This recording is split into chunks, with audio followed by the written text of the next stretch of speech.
Assalamualaikum warahmatullahi wabarakatuh. Om Swastiastu, Namo Buddhaya, Salam, Salam Kebajikan. Dewan Juri yang terhormat, Indonesia adalah negara maritim yang memiliki potensi yang sangat besar.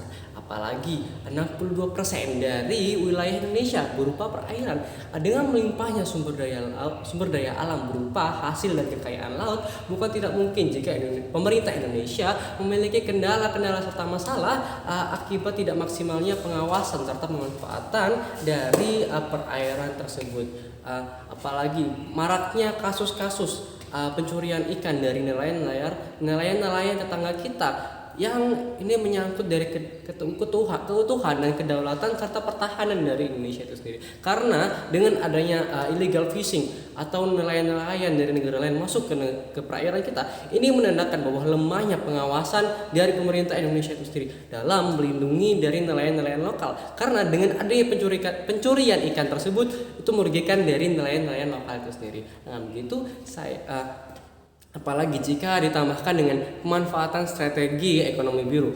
Dengan ini saya tegaskan tidak menyetujui mosi kita kali ini, yakni sebagai negara berkembang, Dewan ini tidak akan menggunakan strategi ekonomi biru. Dewan Juri yang terhormat, saat ini saya akan memasuki ranah argumentasi. Dengan Dewan Juri yang terhormat, saya tidak menyetujui mosi kita kali ini dengan alasan sebagai berikut. Dewan tidak perlu menerapkan strategi ekonomi biru karena dapat merusak ekosistem serta lingkungan laut sebagai dampak dari pemanfaatan secara maksimal sumber daya laut serta justru munculnya monopoli dari perusahaan dan yang dapat merugikan nelayan-nelayan lokal dan hilangnya budaya serta kearifan lokal yang melekat pada negara Indonesia sebagai negara maritim. Dewan Juri yang terhormat, yang pertama, mengapa dengan adanya strategi ekonomi biru itu bisa merusak ekosistem serta lingkungan dari laut itu sendiri? Karena yang pertama, dengan adanya pemanfaatan secara maksimal tetapi tidak dibatasi dan justru berlebihan, itu bisa merusak dari ekosistem dan laut. Seperti contoh, ketika Indonesia memanfaatkan secara maksimal berupa pembukaan jalur perairan dari kapal-kapal internasional, tidak menutup kemungkinan jika terjadi kecelakaan yang bisa merusak dari terumbu karang dari laut, kemudian ikan-ikan juga akan terganggu dan itu bisa merusak dan itu bisa mengganggu dari kestabilan ekonomi dari nelayan-nelayan lokal sana. Karena jika ikan-ikan berkurang serta terumbu karang rusak dalam aspek lingkungan, itu bisa merugikan dari Indonesia karena terumbu karang merupakan bisa dimanfaatkan sebagai objek-objek wisata, sebagai objek wisata bagi turis yang ingin menyelam seperti di Raja Ampat dan lain sebagainya. Tetapi dengan adanya pemanfaatan berupa pembukaan dari perairan pembukaan jalur perdagangan melalui perairan, kapal-kapal internasional tidak menutup kemungkinan akan terjadi kecelakaan dan misalkan tumpahnya minyak, kemudian kapal karam yang menyebabkan lingkungan laut menjadi tercemar. Hal ini justru menjadi bumerang bagi pemerintah itu sendiri, karena dengan begitu pemanfaatan dari aspek wisata tidak bisa dimanfaatkan secara maksimal oleh pemerintah itu sendiri.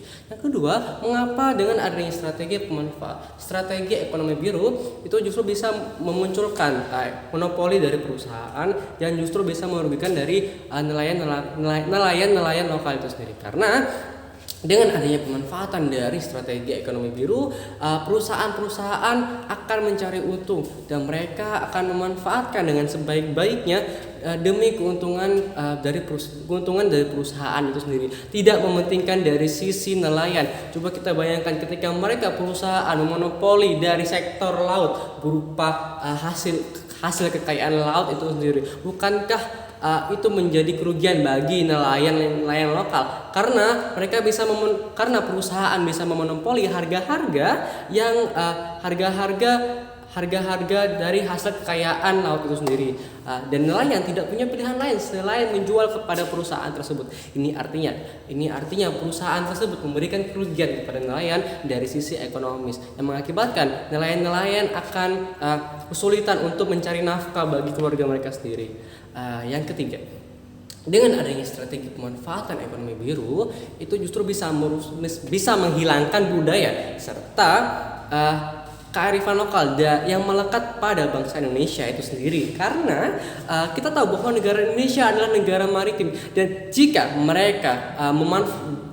mereka menerapkan strategi ekonomi biru, nelayan esensi yang terdapat pada yang melekat pada Indonesia, apalagi negara Indonesia adalah negara maritim, itu justru bisa menghilangkan aspek-aspek lokal pada bangsa Indonesia itu sendiri, karena dengan adanya pemanfaatan secara maksimal ini justru bisa merugikan dari nelayan lokal itu sendiri. Solusi yang bisa saya tawarkan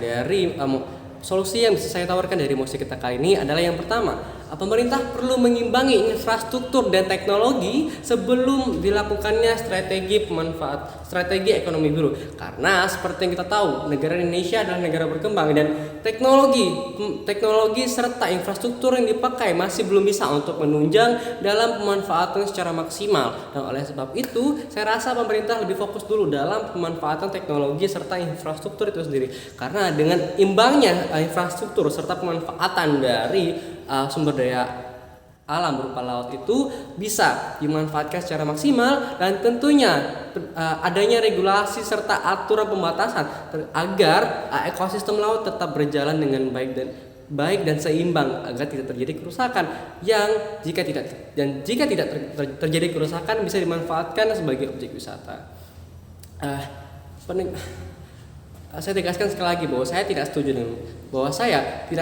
adanya saya setuju dengan mosi kita kali ini, yakni Dewan tidak perlu menerapkan strategi ekonomi biru karena yang pertama bisa merusak ekosistem serta lingkungan laut yang berefek pada nelayan lokal itu sendiri. Yang kedua, dengan adanya strategi ekonomi biru itu justru bisa munculkan kemungkinan perusahaan untuk memonopoli dari hasil kekayaan laut itu sendiri. Yang ketiga, dengan adanya strategi ekonomi laut itu justru bisa menghilangkan budaya serta kearifan lokal yang melekat pada negara kita sebagai negara maritim, yang menghilangkan esensi mengenai kemaritiman dari negara kita itu sendiri. Demikian yang dapat saya sampaikan. Demikian argumen yang dapat saya sampaikan. Terima kasih. Wassalamualaikum warahmatullahi wabarakatuh.